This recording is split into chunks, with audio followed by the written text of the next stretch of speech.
Retour maintenant sur un classique hollywoodien, Die Hard, le premier volet d'une saga de 5 films, Piège de cristal de John McTiernan, sorti en 1988, a marqué le cinéma d'action et permis à Bruce Willis d'atteindre la notoriété. Ce dernier campe un policier qui va être pris en otage dans un gratte-ciel de Los Angeles par un groupe de criminels. Piège de cristal et 58 minutes pour vivre sont diffusés en ce moment sur TCM Cinéma.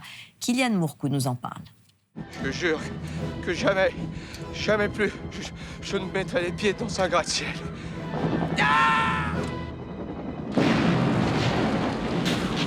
L'année 1988 marque un tournant dans le film d'action américain avec le début de la saga Die Hard. Le premier volet, Piège de cristal, nous présente un héros d'un nouveau type qui va devenir une référence absolue. J'ai manqué un épisode de cet intéressant feuilleton. Qu'est-ce que vous avez dit ?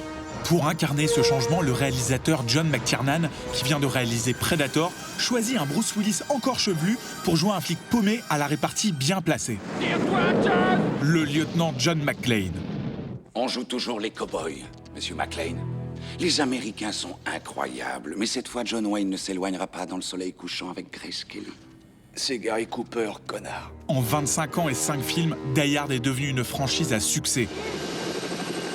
Révisons ce classique du genre. C'est parti comme au cinéma. Il faut remettre Piège de cristal dans le contexte de l'époque. On est sous Reagan aux États-Unis, donc c'est les années 80, l'Amérique forte. Et la figure du héros américain à l'époque, c'est plus Stallone avec Rambo et Schwarzenegger avec Commando. Là, on arrive avec John McClane, qui est un flic un peu loser, dépressif, alcoolique, divorcé ou en instance de divorce, qui vient pour récupérer sa femme, mais il sait même pas si ça va marcher, qui est totalement vulnérable parce qu'il est pieds nus et en marcel. Et le mec, il a pas du tout envie d'être là. Viens me voir à Los Angeles, on passera Noël en famille, on fera la fête. Il ne va pas de lui-même à l'action, c'est l'action qui le rattrape et qui le met en plein milieu. Et lui, tout au long du film, il veut juste se barrer. C'est un héros, par obligation, mais à la base, c'est un homme comme tout le monde. Et c'est ça, la grande nouveauté du film. Oh merde, je rêve, c'est pas vrai ça. Je suis abonné au sous-sol et aux ascenseurs. Et on dit que la foudre tombe jamais 2 fois au même endroit. On se demande toujours, mais comment il va s'en sortir ? Il peut pas s'en sortir, c'est pas possible. Et il y a cette séquence qui est culte, de chez culte, quand il y a toutes les vitres qui sont brisées, il voit les bris de verre partout par terre, et il se dit, je suis pieds nus, faut y aller, quoi. Oh, les enfoirés!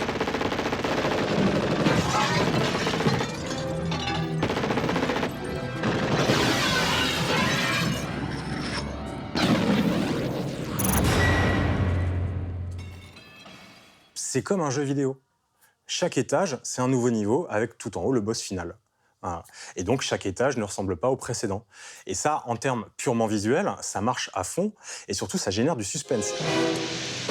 C'est un héros qui n'a pas d'arme à la base, où il n'a rien pour se protéger, où il est submergé par un nombre gigantesque d'ennemis, et où il doit trouver tout seul les moyens pour survivre.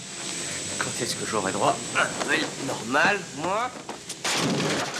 Sapin, guirlande, des dindons marrants. Non. On est tellement bien dans une putain de conduite d'aération. Die Hard marque aussi la naissance d'un nouveau type de méchant. À partir de ce moment-là, tous les méchants avaient de la culture, écoutaient de la musique classique, lisaient des bouquins, connaissaient Freud sur le bout des doigts, étaient super tacticiens, en même temps très sensibles, mais c'était quand même des sales cons. Ayant observé la cupidité avec laquelle les dirigeants de Nakatomi veulent régner sur le monde, nous venons pour leur enseigner le vrai usage du pouvoir.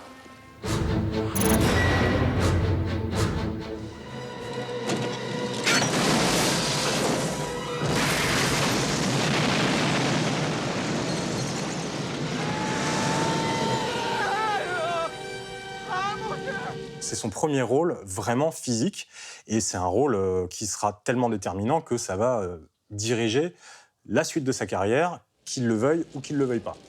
Surtout quand il le veut pas, d'ailleurs. Il y a de la chance, ce connard. Son humour, son cynisme, son côté second degré, il a dû l'implémenter dans le personnage de John McClane, mais c'est avec l'aide de John McTiernan qu'ils ont pu le mettre en scène, en fait. C'est vraiment un travail d'équipe sur Piège de cristal, c'est utiliser l'homme Bruce Willis pour créer le vrai John McClane. Sur 9 millions de terroristes dans le monde, j'en tue un, il a les pieds plus petits que ma sœur. Ça a révolutionné le film d'action moderne, urbain, contemporain. Et surtout, ça a créé un sous-genre. Après le carton international de la saga, Hollywood va réutiliser les mêmes ingrédients narratifs de Die Hard avec plus ou moins de succès. Bienvenue à la fête, camarades! C'est pas une révolution, c'est surtout une formule magique. Et comme toute formule magique, faut la comprendre pour que ça marche. Yippee-ki-yay, pauvre con.